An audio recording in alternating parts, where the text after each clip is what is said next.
before I was in graduate school, so there should be some drawings and prints that I did before that. I think there are a few paintings. I've got a couple of self-portraits that I did before I went to UNCG.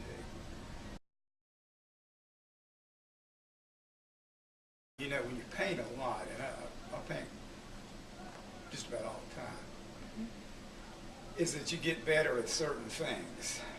You know, you get better at handling the medium, you have a better understanding of color. So those things help. But the challenges and the I don't know, the complexities of nature never change. I mean, they're always there.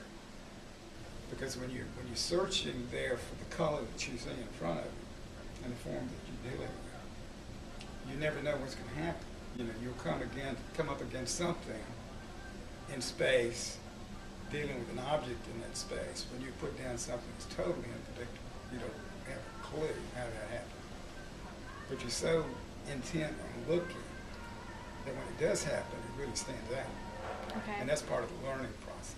You see that works. But you don't want, I've never been one of those that writes this down and say, I'll pull it out later to see if it works for me some other time. Because what happens with that, it really will stymie or really shut down the work in a hurry if you depend on that.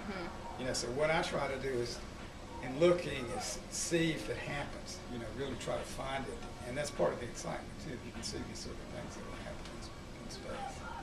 And so maybe in looking at my work, you can see that idea and that progression take place. We'll notice, I think, how things do change, because I can look back now and see how my work has really changed from where I started and where I am now. I realized right away that everything in the beginning is an abstraction. And I've always been one of those, I can't leave it at just that. You know, I think if I wanted to be an abstract artist, which I don't think I would ever want to be because it just doesn't interest me, I want to go beyond it.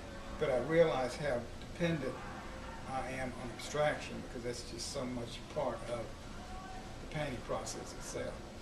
But what I try to do is actually get, I don't know, it's a very elusive thing, but I try to get something in the painting, that the painting sort of comes to life. I remember Peter Agostini always told me that, he used to say that you breathe life into it and you release it. And so that's what I'm after in a painting, just try to find that something within the painting itself that speaks to me as life. So if I could bring some sort of life to the painting where it exists on its own, that's what I'm after.